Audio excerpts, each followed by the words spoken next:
사도신경으로 신앙 고백하십니다. 나는 전능하신 아버지 하나님, 천지의 창조주를 믿습니다. 나는 그의 유일하신 아들, 우리 주 예수 그리스도를 믿습니다.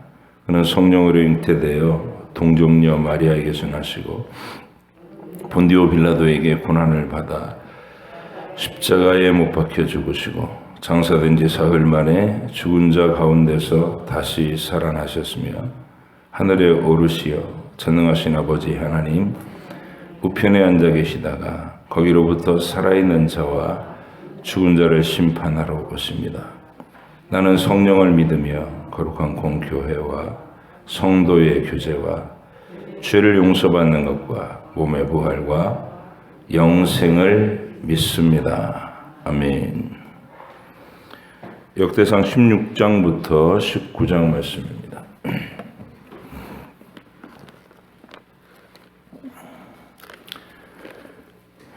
위로와 격려의 책 역대상 16장부터 19장까지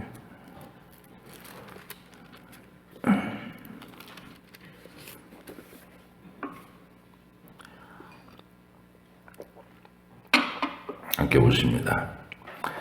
하나님의 교회를 메고 들어가서 다윗이 그것을 위하여 친 장막 가운데 두고 번제와 화목제를 하나님께 드리니라. 다윗이 번제와 화목제 드리기를 마치고 여호와의 이름으로 백성에게 축복하고 이스라엘 무리 중 남녀를 막론하고 각 사람에게 떡 한 덩이와 야자 열매로 만든 과자와 건포도로 만든 과자 하나씩을 나누어 주었더라.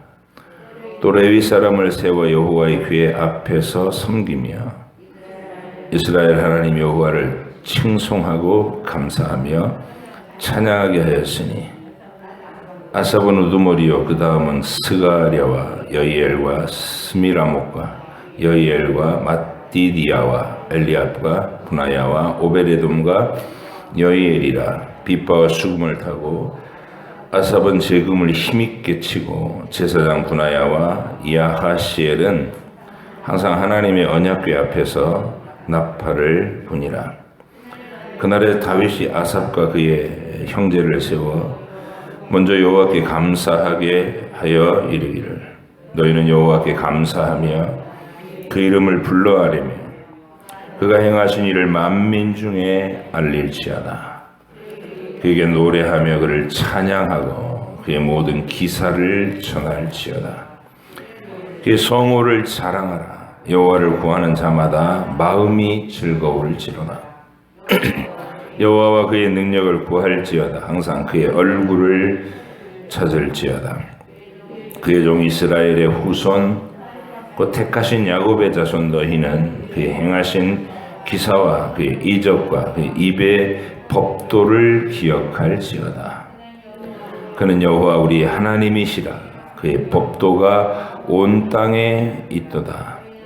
너희는 그의 언약 곧 천대에 명령하신 말씀을 영원히 기억할지어다. 이것은 아브라함에게 하신 언약이며 이삭에게 하신 맹세이며 이는 야곱에게 세우신 율례 곧 이스라엘에게 하신 영원한 언약이라.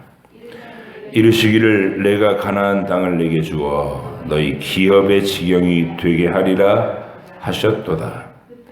그때 너희 사람 수가 적어서 보잘것없으며 그 땅에 객이 되어서 이 민족에게서 저 민족에게로 이 나라에서 다른 백성에게로 유랑하였도다. 여호와께서는 사람이 그들을 해하기를 용납하지 아니하시고 그들 때문에 왕들을 꾸짖어 이르시기를 나의 기름 부은 자에게 손을 대지 말며 나의 선지자를 해하지 말라 하셨도다. 온 땅에 여호와께 노래하며 그의 구원을 날마다 선포할지어다. 그의 영광을 모든 민족 중에 그의 기이한 행적을 만민 중에 선포할지어다. 여호와는 위대하시니 극진히 찬양할 것이요 모든 신보다 경외할 것이며 만국의 모든 신은 헛것이나 여호와께서는 하늘을 지으셨도다. 존귀와 위엄이 그의 앞에 있으며 능력과 즐거움이 그의 처소에 있도다. 여러 나라의 종족들아, 영광과 권능을 여호와께 돌릴지어다. 여호와께 돌릴지어다. 여호와의 이름에 합당한 영광을 그에게 돌릴지어다. 제물을 들고 그 앞에 들어갈지어다. 아름답고 거룩한 것으로 여호와께 경배할지어다. 온 땅이여 그 앞에서 떨지어다. 세계가 굳게 서고 흔들리지 아니하는도다. 하늘은 기뻐하고 땅은 즐거워하며 모든 나라 중에서는 이르기를 여호와께서 통치하신다 할지로다. 바다와 거기 충만한 것이 외치며 밭과 그 가운데 모든 것은 즐거워할지로다. 그리할 때에 숲속의 나무들이 여호와 앞에서 즐거이 노래하리니 주께서 땅을 심판하러 오실 것이미로다. 여호와께 감사하라. 그는 선하시며 그의 인자하심이 영원함이로다. 너희는 이르기를 우리 구원의 하나님이여 우리를 구원하여 만국 가운데에서 건져내시고 모으사 우리로 주의 거룩한 이름을 감사하며 주의 영광을 드높이게 하소서 할지어다. 여호와 이스라엘의 하나님을 영원부터 영원까지 송축할지로다. 하매 모든 백성이 아멘하고 여호와를 찬양하였더라. 다윗이 아삽과 그의 형제를 여호와의 언약궤 앞에 있게 하며 항상 그 궤 앞에서 섬기게 하되 날마다 그 일대로 하게 하였고 오베데돔과 그의 형제 68명과 여두둔의 아들 오베데돔과 호사를 문지기로 삼았고 제사장 사독과 그의 형제 제사장들에게 기브온 산당에서 여호와의 성막 앞에 모시게 하며 항상 아침 저녁으로 번제단 위에 여호와께 번제를 드리되 여호와의 율법에 기록하여 이스라엘에게 명령하신 대로 다 준행하게 하였고 또 여호와의 인자하심이 영원하심으로 그들과 함께 해만과 여두둔과 그리고 택함을 받아 지명된 나머지 사람을 세워 감사하게 하였고 또 그들과 함께 해만과 여두둔을 세워 나팔과 재금들과 하나님을 찬송하는 악기로 소리를 크게 내게 하였고 또 여두둔의 아들에게 문을 지키게 하였더라. 이에 뭇 백성은 각각 그 집으로 돌아가고 다윗도 자기 집을 위하여 축복하려고 돌아갔더라. 다윗이 그의 궁전에 거주할 때에 다윗이 선지자 나단에게 이르되 나는 백향목 궁에 거주하거늘 여호와의 언약궤는 휘장 아래에 있도다. 나단이 다윗에게 아뢰되 여호와 하나님이 왕과 함께 계시니 마음이 있는 바를 모두 행하소서. 그 밤에 하나님이 말씀이 나단에게 임하여 이르시되 가서 내 종 다윗에게 말하기를 여호와의 말씀이 너는 내가 거할 집을 건축하지 말라. 내가 이스라엘을 애굽에서 올라오게 한 날부터 오늘까지 집에 있지 아니하고 오직 이 장막과 저 장막에 있으며 이 성막과 저 성막에 있었나니 이스라엘 무리와 더불어 가는 모든 곳에서 내가 내 백성을 먹이라고 명령한 이스라엘 어느 사사에게 내가 말하기를 너희가 어찌하여 내 백향목 집을 건축하지 아니하였느냐고 말하였느냐 하고 또 내 종 다윗에게 이처럼 말하라. 만군의 여호와께서 이처럼 말씀하시기를 내가 너를 목장 곧 양떼를 따라다니던 데에서 데려다가 내 백성 이스라엘의 주권자로 삼고 네가 어디로 가든지 내가 너와 함께 있어 내 모든 대적을 내 앞에서 멸하였은즉 세상에서 존귀한 자들의 이름 같은 이름을 내게 만들어 주리라. 내가 또 내 백성 이스라엘을 위하여 한 곳을 정하여 그들을 심고 그들이 그곳에 거주하면서 다시는 옮겨가지 아니하게 하며 악한 사람들에게 전과 같이 그들을 해치지 못하게 하며 전에 내가 사사에게 명령하여 내 백성 이스라엘을 다스리던 때와 같이 아니하게 하고 또 내 모든 대적으로 내게 복종하게 하리라. 또 내게 이르노니 여호와가 너를 위하여 한 왕조를 세울지라. 내 생명의 연한이 차서 내가 조상들에게로 돌아가면 내가 내 뒤에 내 씨 곧 내 아들 중 하나를 세우고 그 나라를 견고하게 하리니 그는 나를 위하여 집을 건축할 것이요 나는 그의 왕위를 영원히 견고하게 하리라. 나는 그의 아버지가 되고 그는 나의 아들이 되리니 나의 인자를 그에게서 빼앗지 아니하기를 내가 내 전에 있던 자에게서 빼앗음과 같이 하지 아니할 것이며 내가 영원히 그를 내 집과 내 나라에 세우리니 그의 왕위가 영원히 견고하리라 하셨다 하라. 나단이 이 모든 말씀과 이 모든 계시대로 다윗에게 전하니라. 다윗 왕이 여호와 앞에 들어가 앉아서 이르되 여호와 하나님이여 나는 누구이오며 내 집은 무엇이기에 나에게 이에 이르게 하였나이까. 하나님이여 주께서 이것을 오히려 작게 여기시고 또 종의 집에 대하여 먼 장래까지 말씀하셨사오니 여호와 하나님이여 나를 존귀한 자들 같이 여기셨나이다. 주께서 주의 종에게 베푸신 영에 대하여 이 다윗이 다시 주께 무슨 말을 하오리까. 주께서는 주의 종을 아시나이다. 여호와여 주께서 주의 종을 위하여 주의 뜻대로 이 모든 큰 일을 행하사 이 모든 큰 일을 알게 하셨나이다. 여호와여 우리 귀로 들은 대로는 주와 같은 이가 없고 주 외에는 하나님이 없나이다. 땅의 어느 한 나라가 주의 백성 이스라엘과 같으리이까. 하나님이 자기 백성을 구속하시려고 나가사 크고 두려운 일로 말미암아 이름을 얻으시고 애굽에서 구속하신 자기 백성 앞에서 모든 민족을 쫓아내셨사오며 주께서 주의 백성 이스라엘을 영원히 주의 백성으로 삼으셨사오니 여호와여 주께서 그들의 하나님이 되셨나이다. 여호와여 이제 주의 종과 그의 집에 대하여 말씀하신 것을 영원히 견고하게 하시며 말씀하신 대로 행하사 견고하게 하시고 사람에게 영원히 주의 이름을 높여 이르기를 만군의 여호와는 이스라엘의 하나님 곧 이스라엘에게 하나님이시라 하게 하시며 주의 종 다윗의 왕조가 주 앞에서 견고히 서게 하옵소서. 나의 하나님이여 주께서 종을 위하여 왕조를 세우실 것을 이미 듣게 하셨으므로 주의 종이 주 앞에서 이 기도로 간구할 마음이 생겼나이다. 여호와여 오직 주는 하나님이시라. 주께서 이 좋은 것으로 주의 종에게 허락하시고 이제 주께서 주의 왕조의 복을 주사 주 앞에 영원히 두시기를 기뻐하시나이다.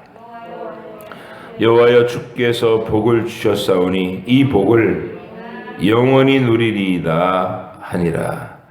그 후에 다윗이 블레셋 사람들을 쳐서 항복을 받고 블레셋 사람들의 손에서 가드와 그 동네를 빼앗고 또 모압을 침해 모압 사람이 다윗의 종이 되어 조응을 바치니라.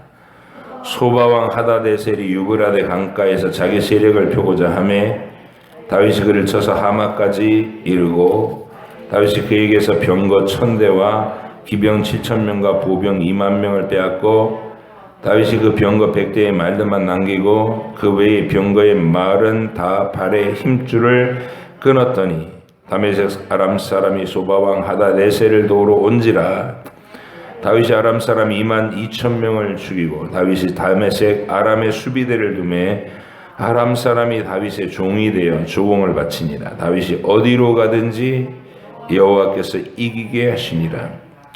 다윗이 하다데셀의 신하들이 가진 금방패를 빼앗아 예루살렘으로 가져오고 또 하다데셀의 성읍 디브학과 군에서 심이 많은 놋을 빼앗았더니 솔로몬이 그것으로 놋대야와 기둥과 놋그릇들을 만들었더라. 하마당 도우가 다윗이 소바왕 하다데셀의 온 군대를 쳐서 무찔렀다 함을 듣고 그의 아들 하도람을 보내서 다윗 왕에게 문안하고 축복하게 하니 이는 하다데셀이 벌써 도우와 맞서 여러 번 전쟁이 있었던 터에 다윗이 하다데셀을 쳐서 무찔렀음이라. 하도람이 금과 은과 놋의 여러 가지 그릇을 가져온지라. 다윗 왕이 그것도 여호와께 드리되 에돔과 모압과 암몬 자손과 블레셋 사람들과 아말렉 등 모든 이방 민족에게서 빼앗아 온 은금과 함께하여 드리니라. 수르야의 아들 아비새가 소금 골짜기에서 에돔 사람 18,000명을 쳐 죽인지라. 다윗이 에돔의 수비대를 두매 에돔 사람이 다 다윗의 종이 되니라. 다윗이 어디로 가든지 여호와께서 이기게 하셨더라. 다윗이 온 이스라엘을 다스려 모든 백성에게 정의와 공의를 행할세.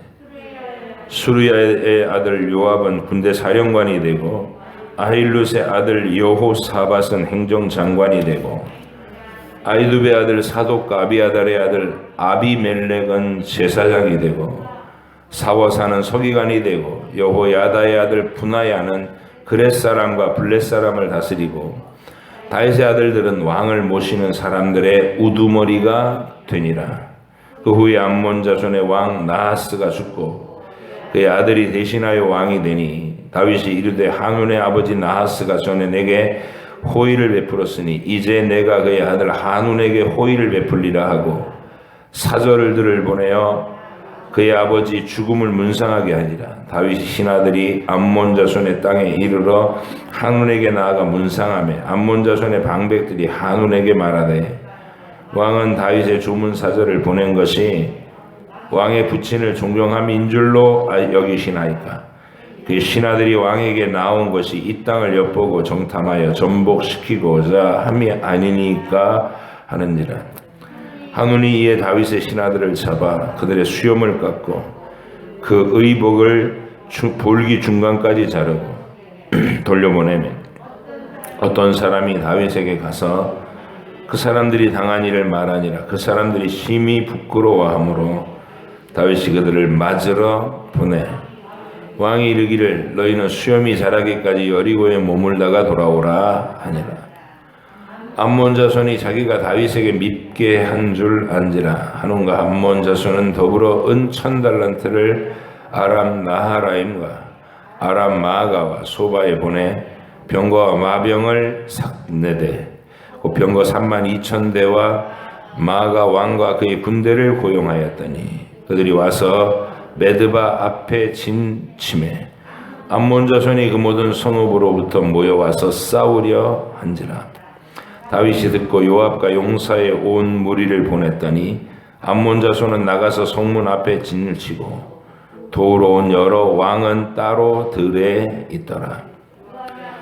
요압이 앞뒤에 친 적진을 보고 이스라엘에서 뽑은 자 중에서 또 뽑아 아람 사람을 대하여 진을 치고 그 남은 무리는 그의 아우 아비새의 수하에 맡겨 암몬 자손을 대하여 진을 치게 하고 이르되 만일 아람 사람이 나보다 강하면 네가 나를 돕고 만일 암몬 자손이 너보다 강하면 내가 너를 도우리라. 너는 힘을 내라. 우리가 우리 백성과 우리 하나님의 성읍들을 위하여 힘을 내자. 여호와께서 선히 여기시는 대로 행하시기를 원하노라 하고 요압과 그 추종자가 싸우려고 아람 사람 앞에 나아가니 그들이 그 앞에서 도망하고 암몬 자손은 아람 사람이 도망함을 보고 그들도 요압의 아우 아비새 앞에서 도망하여 성읍으로 들어간지라. 이에 요압이 예루살렘으로 돌아오니라. 아람 사람이 자기가 이스라엘 앞에서 패하였음을 보고 사신을 보내 강 건너편에 있는 아람 사람을 불러내니 하다데셀의 군대 사령관 소박이 그들을 거느린지라. 어떤 사람이 다윗에게 전하매 다윗이 온 이스라엘을 모으고 요단을 건너 아람 사람에게 이르러 그들을 향하여 진을 치니라. 다윗이 아람 사람을 향하여 진을 치매 그들이 다윗과 맞서 싸우더니 아람 사람이 이스라엘 앞에서 도망한지라. 다윗이 아람 병거 7,000대의 군사와 보병 40,000명을 죽이고 또 군대 지휘관 소박을 죽이매 하닷 에셀의 부하들이 자기가 이스라엘 앞에서 패하였음을 보고 다윗과 더불어 화친하여 섬기고 그 후로는 아람 사람이 암몬 자손 돕기를 원하지 아니하였더라. 아멘. 기도하겠습니다. 장수자 권사님, 하나님 오늘 4차 백신 접종합니다. 도와주세요. 기도하셨습니다. 예물 드렸습니다. 하나님 아버지 감사합니다. 오늘도 주의 말씀에 펼쳐놓으신 그 사건 속으로 우리가 함께 참여합니다. 하나님이 태초부터 종말까지 시간과 공간을 초월하여 항상 모든 하나님의 백성들로 하여금 주목하고 묵상하고 하나님의 원리를 배우라고 가려 뽑으신 사건이고 기록인 줄 압니다. 우리가 이 사건 속에 들어가서 하나님께서 어떻게 일하시는지 어떤 대화가 오고 가는지를 잘 살펴보게 하시고 우리도 같은 고백 같은 믿음으로 하나님께 반응하게 하시고 오늘 나의 현실을 동일한 원리로 다스리며 정복하며 하나님의 뜻을 이루어드리는 일에 최선을 다할 수 있는 저희들이 되게 해 주시옵소서. 생활 속에 아주 작고 사소한 일에도 하나님을 의지하고 마음속에 있는 두려움을 주님께 의탁하면서 도우심을 간구하는 귀한 여종의 마음을 주님 받아주시고 안전하게 하시고 마음의 평안함과 담대함이 있게 하여 주옵소서. 감사드리며 예수님의 이름으로 기도합니다. 아멘. 자, 이 16장은 언약궤를 메고 오는 그 마지막 장면이 섞여 있죠. 바로 직전에 한 절이 29절이 언급되어 있는데 여호와의 언약 그 15장 29절 여호와의 언약궤가 다윗성으로 들어올 때에 사울의 딸 미갈이 창으로 내다보다가 다윗 왕이 춤추며 뛰노는 것을 보고 그 마음에 업신여겼더라. 한 줄로 모든 걸 다 설명해 버렸어요. 열왕기에서는 이 사건이 좀 더 다윗하고 미갈 사이에 어떤 말들이 오갔는지 기록을 하고 있는데 사울 가문의 딸 미갈이 한때 다윗을 정말 진짜로 사랑하는 그의 아내였잖아요. 근데 이 미갈 공주는 현실주의자였던 것 같아요. 현실주의자. 다윗의 아내일 때는 다윗의 생명을 건져주기 위해서 당돌하고 아버지 사울의 광기도 별로 두려워하지 않고 그 앞에서 자기 남편을 이렇게 창으로 줄을 내려서 도피시킨 그러면서 그 아버지의 군사들 앞에서도 주눅 들지 않는 그런 당찬 여자였거든요. 근데 문제가 되는 건 이 여자가 아버지 사울처럼 하나님께 대한 영적 감각이 없는 거예요. 사울이 많은 기사와 표적을 보고 왕으로 이끌림을 받았으면서도 사실 왕이 되는 과정에 있어서는 다윗보다 더 신비로운 일들이 많았어요, 사울이. 근데 사울은 그런 모든 경험이 마음속에 여호와 하나님을 사랑하는 관계를 맺는 게 아니라 하나님의 여전히 관념 속에 하나님으로 그냥 이렇게 제껴두고 자기 길을 가는. 이게 교회 안에 이스라엘 공동체 안에 있는 거짓된 이 껍데기 신앙, 가라지 신앙의 대표자가 사울입니다. 그래서 하나님이 노여우심으로 세우신 왕이죠. 이스라엘 백성들이 하나님의 진리를 구하지 않고 세상에서 보는 왕들의 그 위상, 자기들의 눈과 귀를 만족시키고 전쟁을 대리 수행해주는 그런 종류의 눈에 보이는 만족의 왕을 구할 때 이건 진리의 왕이 아니잖아요.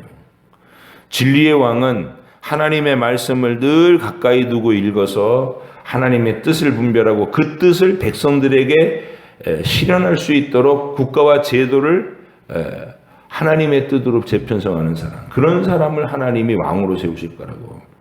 그리고 궁극적으로는 우리를 구원하시기 위해 하나님의 아들이 직접 사람이 되셔서 영원한 왕으로 오실 거라는 것을 예언해 주시는 그런 방식으로 왕을 세우시려고 했거든요. 근데 인간들이 자기들 탐욕으로 우상 숭배하듯이 하나님을 부려먹는 그런 발상으로 왕도 구한 거예요. 그래서 하나님이 그래 너희들이 원하는 왕이 어떤 존재인지 한번 실제 경험해봐라. 그러면서 이렇게 노여움으로 세우신 왕. 옛다 한번 해봐라 하고 주신 그 40년 세월이에요. 40년 세월. 그 40년 세월에 이 미쳐 날뛰는 사울을 통해 얼마나 많은 고통이 있었어요. 역사 속에서 제사장들이 막 한 그 성읍이 몰살을 당하고 막 그리고 기브온 성도 학살당하고 막 이런 일들. 그리고 다윗을 잡겠다고 국사는 다 제쳐두고 그냥 미쳐서 날뛰던 그 사울. 우리는 그 광기의 40년을 보는 거예요.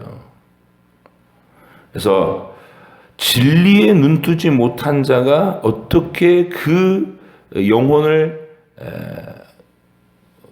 영혼이 황폐하고 마귀를 닮은 날뛰는 흉폭함으로 변해가는가.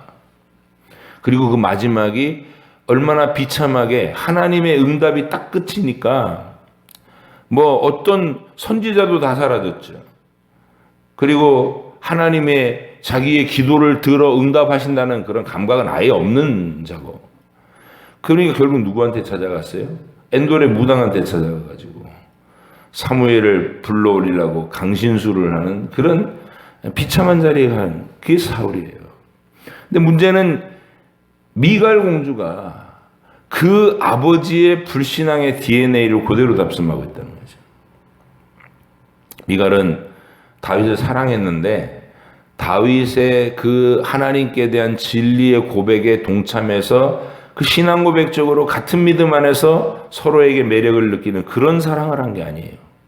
그냥 다윗의 외모, 다윗의 용맹, 다윗의 인기, 거기에 매료된 거죠. 첫사랑이긴 한데 이 미갈 공주는 다윗을 전혀 엉뚱한 방향으로 사랑했던 거예요. 그리고 이제 아버지 사울이 미쳐 날뛰면서 다윗 죽이겠다고 하고 그 이후로 다시 만나지 못하고 이 미갈 공주를 딴 사람한테 보내버려요.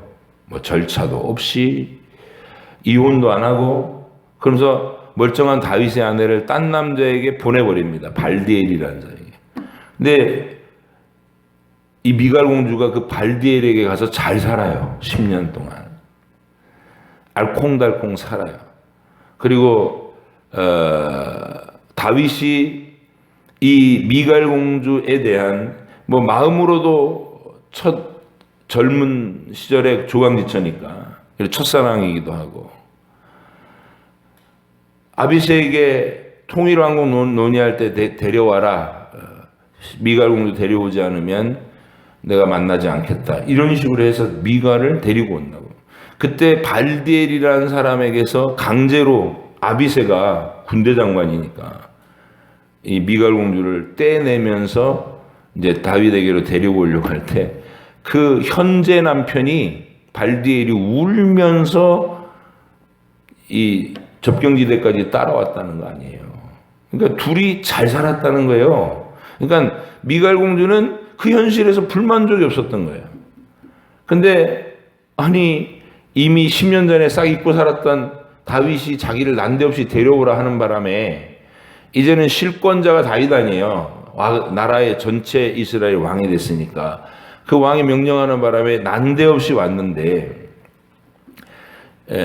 젊었을 땐 몰랐는데 이제 서로의 입장이 이렇게 견고해지고 나니까 다윗이 하는 일들이 미갈 공주 눈에 거슬리는 거예요. 일단은 다윗이 목동 출신이라는 것을 가지고 백성들 앞에서 이 법궤 올려올 때 다윗은 하나님 앞에서 어린아이 같은 감성으로 하나님께 대한 즐거움을 표현했잖아요. 춤을 추면서 노래하면서 하여튼 자기의 온 존재를 다 바쳐서 하나님께 대한 자기의 감격을 표현하는 사람이 다윗이에요. 마치 강아지가 주인 알아보듯이 팔짝팔짝 뛰면서. 근데 하나님 보시기에 그 모습이 아름다운 모습인데 미갈 공주의 눈에는 거슬린 거죠.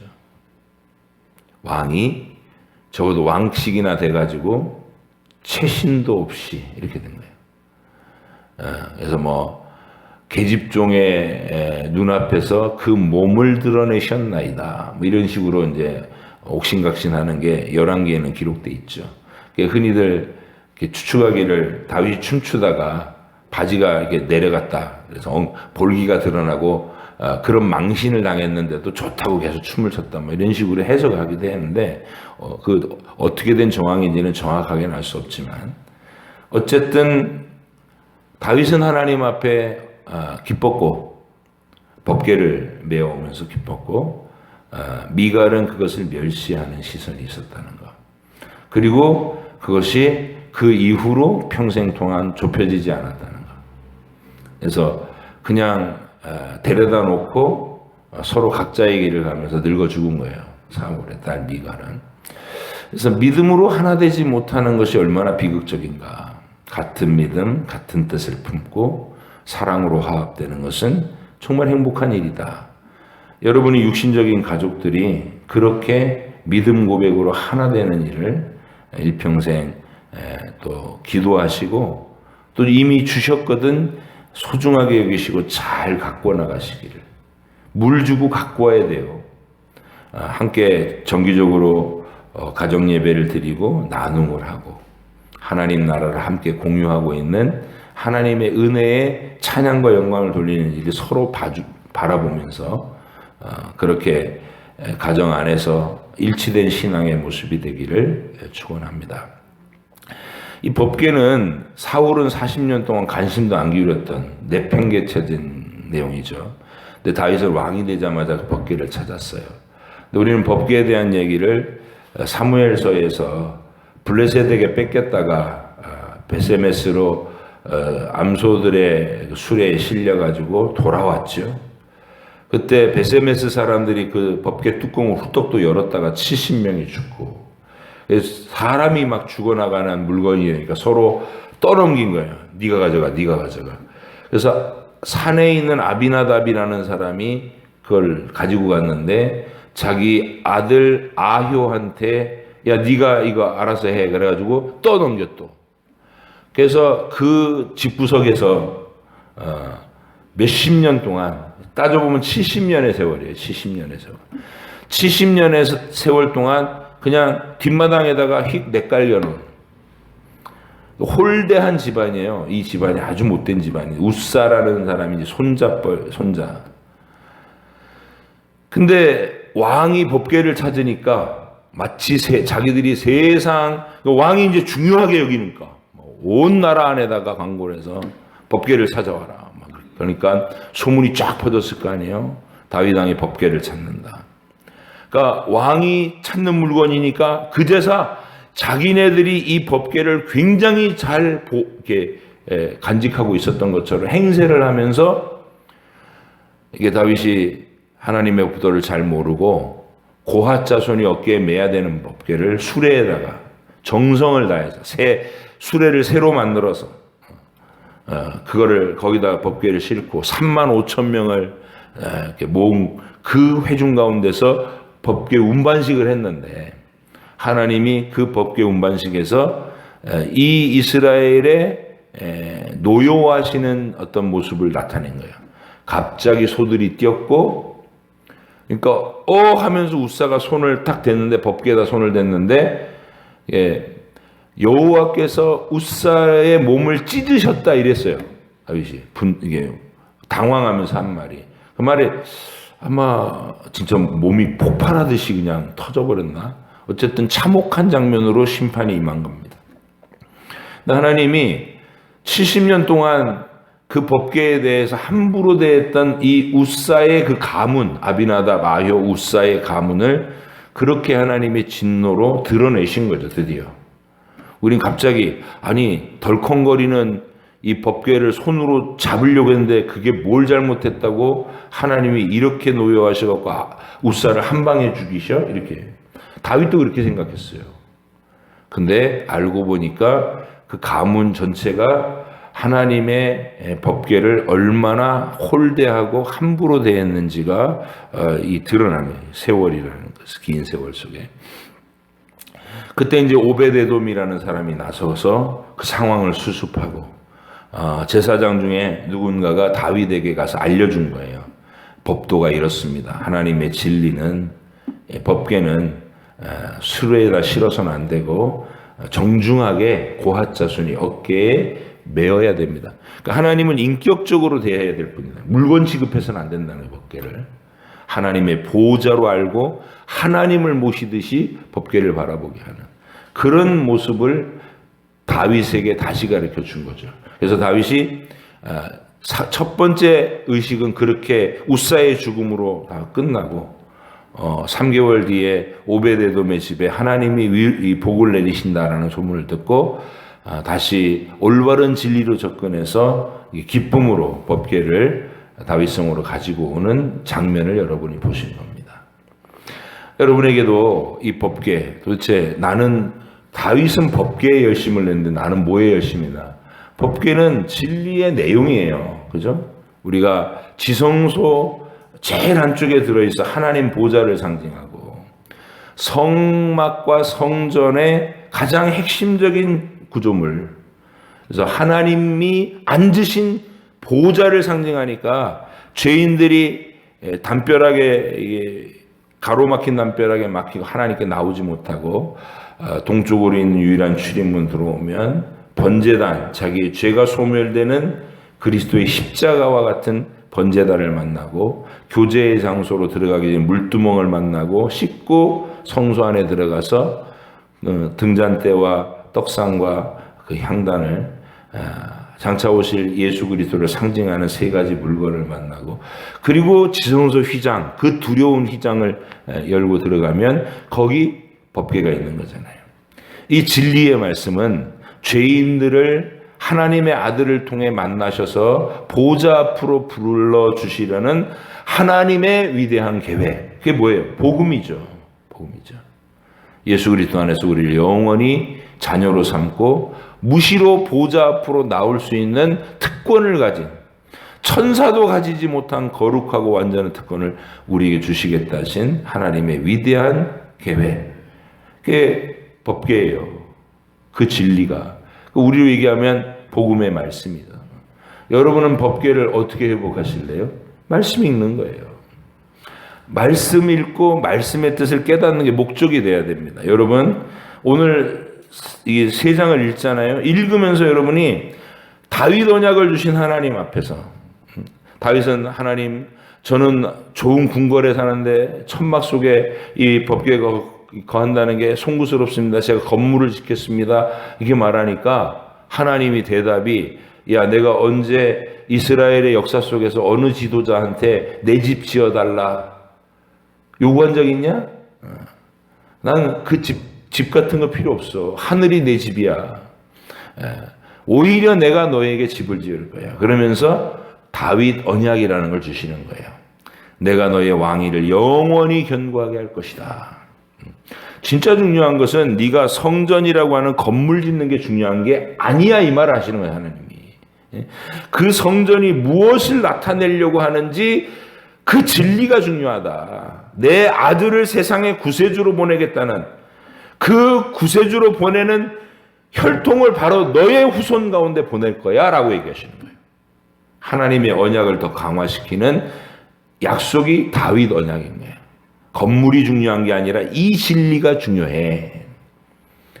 다윗이 그 말을 알아듣고 또 하나님 앞에서 감사하는 찬송의 말을 올리는 그런 내용을 읽으셨어요. 근데 읽을 때 여러분이 이 성경책을 읽으면서 마음에 막 감동을 이렇게 받을 수 있는 수준. 그게 법궤가 여러분 앞에 세워진 수준인 거예요. 근데 성경을 읽을 때 늘 글자는 그냥 까만 건 글자고 하얀 건 종이고 읽으면 졸리고 이 상태로 평생을 지나면 그게 우리가 법궤가 방치된 채로 사는 거죠. 오베데돔 우사의 집구석처럼. 내가 성경을 읽으면 졸리기만 해. 창세기를 벗어나지를 못해. 맨날 연초에 결심해가고 읽다가 창세기 한 20장쯤까지만 읽다가 1년 내내 잠자고 또 연초가 되면 또 한 번 결심하고 창세기 아니면 마태복음 1장에서 왔다 갔다 하다 끝나버리는 이러면 안 된다는 거예요. 여러분이 성경을 읽는 것이 여러분이 읽어가면서 하나님의 감동을 느낄 수 있는 수준이 되려면 어떻게 해야 되느냐? 자주 많이 읽어야 되는 거예요. 그래서 1년에 한 번씩 완독하자는 얘기를 그래서 하는 겁니다. 모든 큐티나 성경 공부의 목적은 바로 이런 사람이 되려고 하는 거예요. 큐티와 성경 공부가 목적이 아니고 성경 본문을 읽어나가면서 읽으면서 하나님의 마음을 느끼고 읽으면서 감동하고 읽으면서 자기의 고백을 하나님께 올릴 수 있는 그런 사람이 되도록 하는 거. 그 과정으로 큐티가 제일 기초죠. 아직 성경 읽기에 익숙하지 않은 사람을 잘게 쪼개서 묵상하게 하는 게 큐티고, 그리고 성경 공부는 전체적인 어떤 체계를 가르쳐 주는 게 성경 공부고, 가장 성경에서 중요한 것은 통독이에요. 자꾸 여러 번 읽고 많이 읽으면 성경 전체가 여러분 머릿속에서 이게 그물망처럼 네트워크가 됩니다. 창세기부터 요한계시록까지 모든 내용이 하나로 통합이 돼버려요. 그럼 어떤 구절을 읽으면 이 구절이 신약의 이 구절을 어떻게 설명했는지가 생각이 나는 거예요.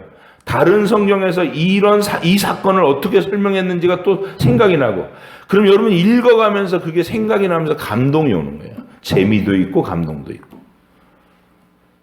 절대 졸리지 않는 책, 가장 위대한 책, 세상의 그 어떤 드라마보다도 신비롭고 재미있고 황홀한 이야기, 하나님과의 이 매일매일의 만남, 이게 이루어지도록 여러분이 말씀 읽기에 더 주력하시기 바랍니다.